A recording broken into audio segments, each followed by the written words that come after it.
Hello.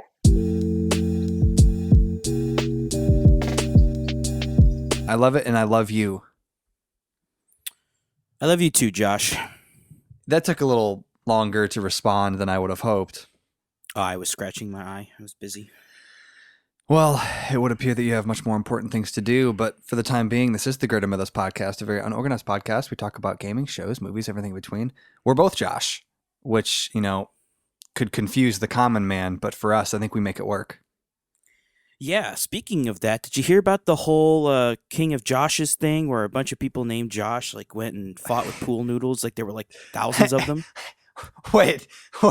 No, I didn't hear about this. Explain it to me in great detail. Okay, well, let me look up How the did you hear exact- about it is a better question. Yeah, so it happened on April 24th. It was a Facebook group was started, and this one guy, only people who were named Josh were invited to the Facebook group, and it was well, we're going to decide which of us is the king of the Joshes. And so everyone What? came there in this field and just fought with a bunch of pool noodles, and then they ended up just crowning this 9 or 10-year-old kid. No, it was 4-year-old Josh. He was dubbed as the king of the Joshes, and so we're an army now, apparently. I have a few questions. Number one, how many people showed up? Number two, how did the 4-year-old win the crown? Number three, I'd like to think that someone showed up with a different weapon that wasn't a pool noodle, but then when he saw that there were only pool noodles involved, that they just removed themselves from the situation. Well, yeah, it was a big joke. There is this guy who showed up with even you can even see it in the picture. He taped his pool noodle to the end of a drill so he could turn the drill on and it would spin the pool noodle around. People just they're just COVID has made people crazy. Is all it is. You need to send me you want to send me this link because I wanna check it out later at a later time. What a weird wow! You sent that pretty quickly. You had that on standby. NPR, interesting. Holy cow! Well, I'm not sure how we're going to be able to top pool noodles and Josh's uniting, but as I did mention earlier, I bombarded you with a bunch of news articles that I wasn't sure if you had been exposed to as of yet. Had you already known of these things? You mean the videos that you sent? The plenty of videos. Yeah, so I knew all this stuff was coming out. I'd only seen a couple of the trailers from them, but so I guess we'll just start with the first one that you posted, which was the Eternals teaser trailer. So yeah. So really quick. So yeah, I sent you as we're in a year of which people are actually attempting to release things. The two new Marvel trailers, Shang-Chi and Eternals. We got some Far Cry 6 reveal gameplay. Dying Light 2. I'm not sure if we talked about Dying Light 2. We'll get to that. And then Horizon Forbidden West that you haven't played, but I have. But that's what I sent, just for context. Go ahead. So here's my thoughts on Eternals, or just I guess the Marvel lineup in general. So I hope that they are going to release a big bad at some point to unite everything, because without a Thanos, I don't really know. It doesn't have the same energy that even the original films did. There was always this arc going Right. on. And Thanos not being in the picture is a little rough. So I don't know. Eternals doesn't seem like it's going to be a bad movie. I'm sure it'll be good Marvel fun, but I don't know. It's just not. It didn't seem too exciting to me. The Avengers talk about how they never interfere. They're going to stay out of the way, and now they're going to come Right. after Thanos is gone. All the comments. Did I send you? Yeah, did I send you those memes? The ones that included that line? But those There's are been a lot everywhere. of them. Yeah, I know. The entire comment section is just that meme. Oh, Thanos comes to destroy everything. Where are they at? Not my problem. Well, anyway, shouldn't maybe we'll find out if half of them got vanished into non-existence because of Thanos or something. I don't know. I believe it's called Dusted. But Maybe? we have a bunch of Marvel movies coming out. I know that Black Widow isn't really a part of it because it was a prequel, but the rest of them they should release a big bad in one of them. They need to, because otherwise it's not really MCU anymore. They're just making random Marvel movies. Right. Well, there's been talk about, potentially Doctor Doom being that new big villain. Galactus, I think at one point was these are all whispers, in the on the Reddit worlds and things like that. But I mean, I'm assuming they will do something like that. Did I send you? There's a YouTuber. What's his name? He's the Scottish guy. I think he's Scottish. Oh, I think he was called the Critical Drinker. Do you remember that? Yeah. Did I send you the one where he did about the Eternals trailer? Yeah, I mean, I agree with a lot of his points. We won't go into the more political ones he said, but I think in terms of the content wise, it's like the Eternals were never the most well known of everything. Like even before the MCU, people knew what Iron Man was. They knew what Spider-Man was. They knew who Thor was. Maybe. What about Guardians? Guardians weren't, but seeing the trailer for Guardians and seeing the trailer for Eternals is just a difference in quality, I think. Sure. Quality or vibe and tone? Both, I think. Right. I would say it's more tone than quality because, I mean, it still looks like it's, like, the Eternals... more expensive than my house. A lot of the actors in the Eternals, like, there are some good ones, don't get me wrong, but then there are some that are, like, from TV shows, some I've never even heard of before. Was it Ned it's Ned Stark from Game of Thrones. And the other guy. There's another Stark in there too. He's Icarus. Oh, yeah, Jon Snow. Then they have... he's in it. Which, I mean, I don't not like those actors, but I've never seen them on the big screen before. I forget how to pronounce her name, but she's been in so much. She's the one who actually recently got like injured or sick or something. Do you know what I'm talking about? Samaya something? No. Well, anyway. Yeah. So anyway, I know some of the actors and actresses, but I don't know all of them. And it's I don't know. I'm not. I'm gonna watch it, but I'm not hyped for it. I guess is the end of the day. Yeah. Wait a second. Hang on. I typed in Eternals cast. Millie Bobby Brown popped up. Is that a thing? I don't know. I don't know about that, but there's a guy that looks like Ezra Miller as well. Anyway, I think it I mean, listen. I'd like to think that I'm critical about certain things, but not about a lot of other ones. I think this looks like a good time. I'm interested. Angelina Jolie is in it. She's in other things. They mentioned Captain America at the end, or pardon me, Steve Rogers. So that's fun. Name drops are fun. I look forward to it. And if it comes out this year, all the better. Yeah. Shang-Chi. Yeah. Okay. So this one, it's another not as well known character, but at the same time, I watched He's a defender. Yeah. I watched the trailer and I like the style of movie. Martial arts movies are kind of guilty pleasure, you know. They're just good. They're just fun to watch. So I like the style of it. Seems like it'll be fun. Kind of gives me an Iron Fist vibe, but better production value. But better. Yeah. Right. I think that's done well. I think that's what Shang-Chi and I think they are kind of mirrors. Marvel and DC have a lot of like copycat characters between the two. No way. Not very creative. Yeah, it says Millie Bobby Brown is in it, so in Eternals anyway.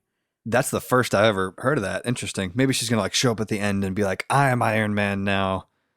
That would be the best. So, yeah, Shang-Chi. I like it. The Legend of the Ten Rings kind of makes it sound like a Sonic game, but I think that that's literally. I'm pretty sure there's like a Sonic game like and the Seven Rings. So like, I don't know. It just seems like a video game to me. But Jim Carrey shows up at the end. He's like, "I have a mustache." Eggman is the villain in this one.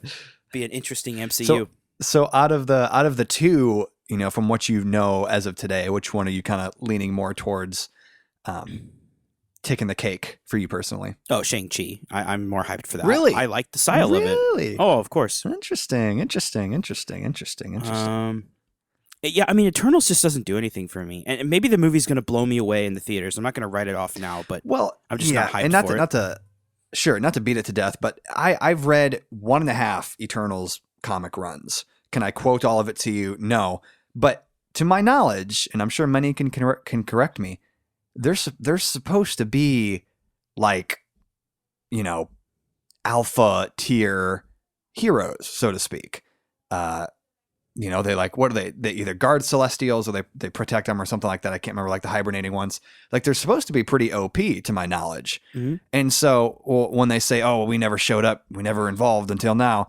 Well, part of me is like, oh, okay, because if they did show up, then theoretically they could just nuke Thanos and just end it all. Well, then you don't have a cinematic universe if you do that. I don't know. Who knows? Thanos would just gain some power and win anyway somehow. You know how they did Endgame and Infinity War. You're still healing emotionally from it. I know. It's just Marvel movies were so good for so long, and then and then it ends with the power scaling being like so out of whack. It was like watching an episode of Dragon Ball Z when I was a kid, and like, oh, I can't win. I better get stronger. You know, it was. That's the answer. I better get stronger. Yeah, just. I mean, that's literally if you remember watching Dragon Ball Z when you were younger, that's literally what it was about. I didn't watch it. Oh, I didn't watch well, Dragon you need to Ball watch Z. an I'm sorry. episode just for just so you can get an understanding of the memes I'm making here.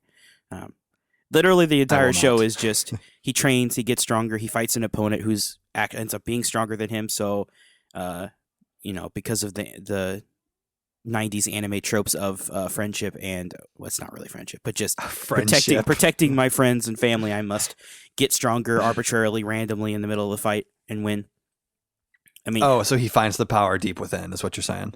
Yeah, it's all normally that's wholesome. Normally, like out of rage or something, you know, like a friend dies or something, and bam, pretty dark for a kid show. Right, I was gonna say nothing better suited for children than digging into your rage. It wasn't. In fact, fun fact. I know this is kind of a tangent. Dragon Ball Z wasn't really meant for kids in Japan, but when they neither was moved, SpongeBob. Yeah, well, when they moved Dragon Ball over here, they censored all the blood and they changed some of the dialogue, so it was actually made more of a kids thing, but it was actually like a teenager thing in Japan apparently. So that's what it was aimed for here. But it has a cult following all over the world now. So, but at the time, they released. Are you done?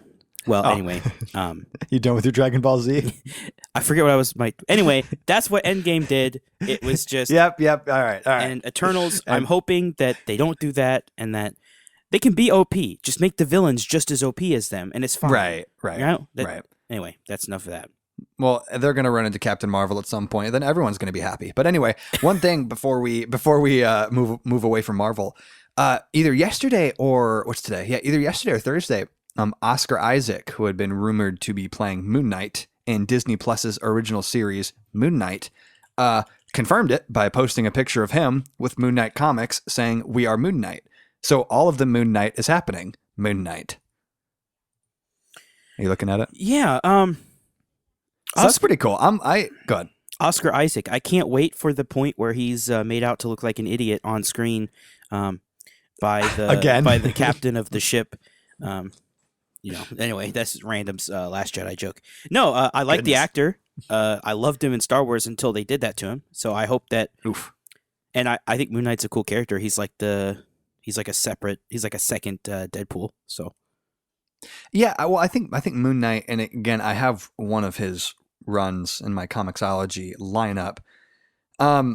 He's kind of like, I don't know, he looks like he would be put into like the Batman kind of tier as far as like, you know, Caped Crusader kind of vibe. Mm-hmm. I think he has powers or something, because I think his whole thing is like he has like a space rock that gives him, you know, it just gives him his wildest dreams. And that's Moon Knight. Take it from me. Marvel does that a lot, where like a lot of their powers come from some arbitrary source instead of like DC does more of arbitrary. DC does more of like they're born with it kind of thing, you know? Like one of them's nature, one of them's nurture type argument. I've actually seen that before. Would you want to be nature or nurture? Which one are you? I don't know. That's an interesting argument, because if you're born with the powers, what happens if, like, let's say you're Superman? What happens if you accidentally, like, shoot laser beams when you're a baby and just kill someone? My specific question was, are you nature or are you nurture? I'm trying to, in terms of powers, or just in general? Just what do you feel in your heart? Just say it. Which one are you? Just what does it feel? A mix of both. Oh, okay. Well, anyway, Moon Knight's happening. Looking forward to that. Loki's coming up. That's going to be pretty fun. I think that's enough. Loki should be good. I was kind of hoping they'd make a movie out of it, but TV show should be fine. As long as they don't. TV show should be fine. As long as they don't throw in all the Critical Drinker talked about it, what they did with the other two shows, mostly the Falcon and Winter Soldier. Yeah, let's not. Hey, really quick, before we move away from Marvel, is this Loki's last appearance in this show? Is this going to be it for him, you think? Well, do you think that the send off would have? Well, he already died. Yes. Is the send off going to be like the official send off? Is that going to be on a Disney Plus show or in a movie? What do you think? I don't know. Aside from him already having his neck snapped or whatever. I do think that his send off is coming soon. They've pretty much killed off all the regular cast. I mean, we still have Thor, Hawkeye. Hawkeye's retiring though after the show, right? Like that's the whole. Who knows? But it feels like they're just setting up the female Hawkeye, so she's probably going to take over. I'm pretty sure he's going to be done. I mean, Kate Bishop. They've been building up that arc from him for a while, where he's got a family now, so he wants to settle down, but he keeps getting dragged back into the fight. But I feel like they're going to replace him with a female Hawkeye, and then Thor. He might be the last relic, just because people liked Thor as a character. They think he's funny. So. People liked Thor. They like him with his long hair, with his short hair, with his big arms. Moving on. What else do you want to? What else do you want to go to on the list that has been sent? What else caught your eye? So I don't have a lot to say about Far Cry 6. I never finished 5 because of the annoying missions where they like just interrupted your play to capture you and then to tell you how stupid you are and make you do this stupid injured crawl sequence to escape. I don't know. I just wasn't a fan of that. The rest of the game was fine. And I've never been a big Far Cry gamer. You know, I played 2. I played 2 actually. Yes, I played 2. So anyway, interesting that the guy from Mandalorian, the Imperial commander from Mandalorian is in this. I like the actor. So it should be good. Giancarlo Esposito from Breaking Bad. It reminds me of like a Mercenaries 2 or a Just Cause 2 vibe because they're like kind of South America type thing. So yeah, I accidentally watched the the live premiere stream of like that video that I sent you yesterday from Ubisoft's YouTube channel. So I got to watch it with 27,000 other people that were just as thirsty for Far Cry as I kind of am. And as I was watching it, I kind of realized that I feel like for me, Far Cry, the series, is kind of a guilty pleasure kind of game. Because it's along with a lot of other Ubisoft titles, it's kind of just mindless, busy work in a sprawling map for the most part, and you shoot stuff, and sometimes you have animals. There's a crocodile with a T-shirt that was pretty cool. I'm not sure if you saw that. There was a little dog that had like a little wheelchair, if my eyes saw correctly.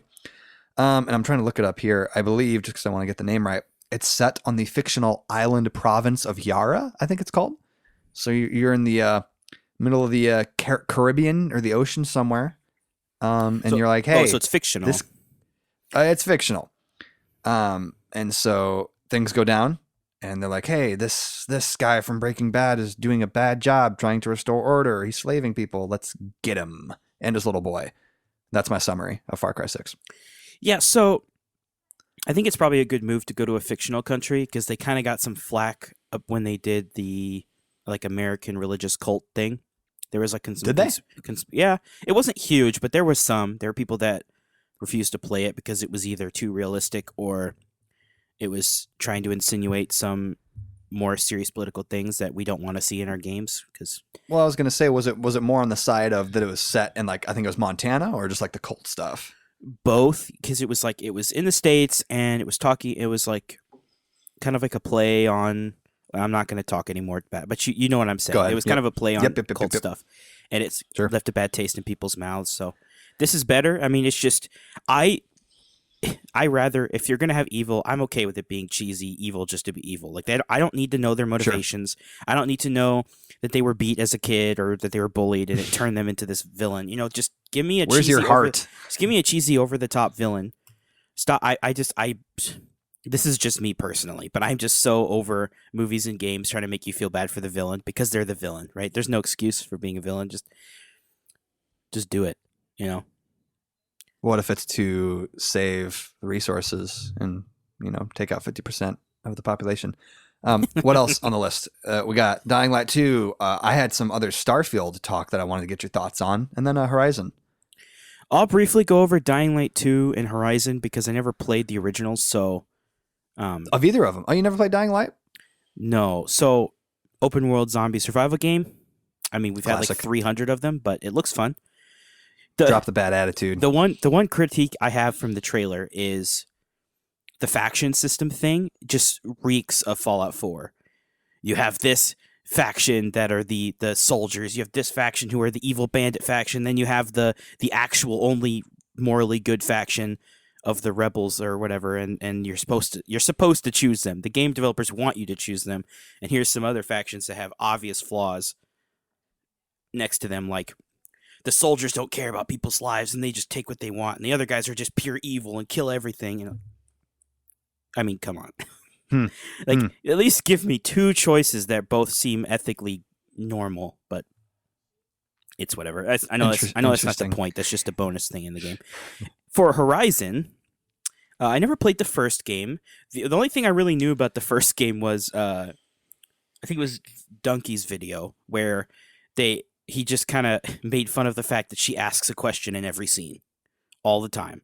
So and that's all I could see when I watched this demo, which has nothing to do with the actual game. But I want you to rewatch the thing after this, and just you won't be able to unhear how many times she asks questions. And it's just a voice actress thing that I'm not wild about. But the game looks good. Robots, weird. I don't know what you'd call the genre. It's not cyberpunk, but it's like robots mixed with fantasy type thing. It's definitely an interesting genre that they've set up there. Yeah. I was gonna say because I don't think they're technically called dinosaurs, like robot dinosaurs, but we all know. Well, lucky for you, and as we previously discussed, I've played both of the original titles, so I guess you could say that I'm somewhat of a professional analyst in this time. Analysis. Shut up. Dying Light. I think the original came out in 2014. I think sounds about right. It came out in 2014-ish. And I played it with a good friend of mine. You know who you are, if you're listening. You're not. I don't think I've ever told him this is happening, but that's okay. Good stuff, man. Zombie stuff. You're free running. You're jumping off of buildings. You have melee weapons. They're spookier zombies. It gets nighttime. Things get weird. There's a lot of crazy stuff going on. Had a lot of good memories playing it with him because you can do co-op and stuff like that. So this one they didn't mention co-op in this one. I wonder if they're still going to have it. Surely they will, right? Because I mean, it's kind of come out on the next gen consoles, and if you can't do it, then go back to Mario Party or something. But this one looks good. They added some crazier variations of like nighttime spooky zombies. That's pretty cool. The world looks pretty wild. I can't remember if they made a comment about how big it's going to be or not, or if it's going to be like split up into different provinces or whatever. So yeah, my buddy who I played the original one with, he sent me the link to like that reveal trailer. He's like, in December. So he and I are going to squad up in December and mutilate the already mutilated. Horizon looks really pretty. I'm not sure if your eyes caught the glimmer of all the wonderful graphics happening. Someone took a screenshot from it. Aloy, who's the main protagonist. And you could like see like the hair follicles on her face, like the little, like peach fuzzes like on the cheeks and stuff. Pretty wild stuff. It's cool being in more of from what looks like, like an overgrown city, like with foliage and things like that, instead of like a, I don't know, snowy setting, all that kind of stuff. You can swim now. That's cool. There's like Cybertronic alligators in there, I think is what they are. And in a perfect world, I will play both of these because like I said, I got the originals. I actually beat both of the originals. I beat Horizon this year for the first time. I'm long-winded. Go ahead. Well, yeah. They're both coming out later this year. One of them, like you said, was December, so you have time to make some free time, I guess. Yeah. Schedule a weekend to play one of them. But yeah, in terms of your question about how big the map is going to be, I would rather the map be more packed with interesting things than super wide. Like, okay, so we had you look at Skyrim's map, which isn't by far the biggest open world map that they've had in games, and then you look at Red Dead 2, which is a far bigger map, but it feels it's so empty in Red Dead 2 because it's so massive that there's no way they could have filled it with as much stuff. Skyrim has something around every corner. It's like, if you look at an actual completed Skyrim map with everything seen, it's ridiculous how much is there. And I'm wondering if with Red Dead 2, and this has probably already been discussed, if their intention was to fill up you're talking that map with a bunch of stuff. Because of the crunch thing? Like when they were running out of time? Oh, no, just in general, I guess that is a factor as well, but just I wonder if their intention was, okay, we're going to have this big, I can't remember where it's set, if it's a fictional place or not, but if the intention was to make it big to fill it, or to make it big because of that's just where it's set and it has, the sprawling open fields and canyons and all that kind of crazy stuff. I mean, yeah, realistically it fits. There's not going to be something interesting happening around every corner in the Wild West. It's just open desert-like areas, and actually this one was more hilly and mountainous, but I don't know. It just in an open at that point, like why even make it an open world game? The story was so cinematic and like linear driven. You could have just, if you removed all of the travel between the missions and just had the missions back to back, it would have been a shorter, but I think it would have been a better game. Honestly, you didn't need any of the open world stuff. The first Red Dead had so much junk and funny stuff you could do. You could just. I had just as much fun riding a wagon around and getting smashed by the train or flying off a cliff with it, or just riding my wagon, like playing online with friends and just way more fun doing that than I did the campaign. And this game just didn't do it for me. Red Dead 2 didn't, but I don't know. Like, a hot take. In Skyrim, there's no matter what direction you pick to walk, you're going to find something to do, right? Within 30 seconds of walking. Oh, there's a cave, or there's a dungeon, or there's random bandits attacking you on the road, or there's a pack of wolves attacking you. There's always something happening because they're like their random encounter generator or whatever they have in it. And some of the games don't have those, or they're not as good. But no, I'd rather have a more detailed map than a massive map. I think is more important. No, absolutely. Well, and I think that one of the closing Dying Light, I think if I'm remembering correctly, in the first one, it was one of the situations where the city that you were in was like walled off or whatever to contain, the virus kind of a thing. So it was spacious, but also it wasn't like over the top because you had those parameters.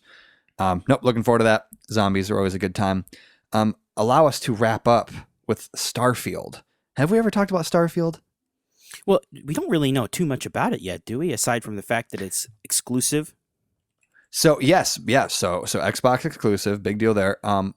So assuming that we haven't talked about it, because I don't remember, I have the memory of a goldfish. Why don't you take 30 seconds and explain the premise or the presumable present? What did I say? I lost my train of thought. Go ahead. So basically, I've heard it described as a Skyrim in space because it's Bethesda. It may not even be anything like Skyrim. It could be completely different. I've seen some of the screenshots of it. I think anything space related where you're exploring space is cool to me. So that's just kind of my thing. I wish I was born 100 years from now so I could actually go into space. I do space. I do space. But Bethesda was bought out by Microsoft. So if you didn't know that, maybe you were living under a rock or something. But indeed, now that means all the games are going to be Xbox exclusive. I mean, also on PC. So poor Sony owners like myself. But see, it's okay. I still had my computer, but I don't know. I don't know if my computer is going to be able to handle a game that far off into the future. So we'll see how that goes. So one of the main reasons I wanted to bring this up is because over the past week or so, as talk is ramping up about these games and E3's coming up, right, or something like that. One of the conferences are coming up for some reveals and stuff. Jason Schreier, if you know who Jason Schreier is, he's one of the larger journalists in the gaming world. Someone had asked him a question on Twitter, just saying this other person saying that apparently Starfield has been pretty much done since September of last year. Blah, blah, blah, blah, blah. Jason Schreier popped on. He said, rumors like this keep floating around, but Starfield is nowhere near done, according to several people familiar with development. It'll be at E3, but the planned release date I've heard is way later than most people expect. Sharing this so that folks will keep their expectations in check. So some people are like, okay, well, longer than what people expect. Maybe that's the end of next year or something like that. I can't remember how long Starfield has been in development. Because like you said, it's weird because like people know stuff about it, but then they also don't. Mm-hmm. It's well known, but it's not also at the same time. I think Bethesda's good about that, though. Like, we didn't know a lot about Oblivion before it came out, or Skyrim, or Fallout 4. Like, we were given trailers and stuff, but I feel like with Skyrim, like 90% of the content wasn't leaked. I think they're good about containing that kind of stuff. Sure. And they also they have long development times at Bethesda. They're known for right. That, which normally means they're fixing bugs. But I mean, we've played Bethesda games. There's bugs everywhere. But the games are always good. Like they're always fun. I think there was debate about Fallout 76, but I think the rest of their games were considered good. So with this one, I want to see a space Skyrim. I don't want to see a space Fallout 76. And I think that's what people are wondering what it's going to be. Yeah, so I had something I had a main question that I wanted to ask you about that, but we're gonna have to cut this one short because I got places to be and places to go. So we're gonna talk about that next week, in regards to space adventure games and what works and what doesn't, and who cares and who doesn't, and all of that fun stuff. What do you think? Sound good? Yeah. Do you care? Are you gonna show up next week? I will, but also since you didn't let me do it this week, next week we're doing Mass Effect review. So. Oh, okay. Mass Effect 3 minutes. That's what you get. We did all of your content this time, so we're doing all of my content. What the? It wasn't my content. There was suggested topics of discussion. That took the whole time. Let me get to the outro. We're on Spotify. We're on YouTube. We're on Google Podcasts. Apple has been weird the past couple weeks. I haven't really talked to you about it. They haven't uploaded like our past 4 episodes, but some of them are just now starting to pop up. It's fine. But Spotify for sure. iTunes. That's what I just said, not iTunes. Google Podcasts. I'm slowly deteriorating. We're on Facebook. Yeah, we'll be back next week.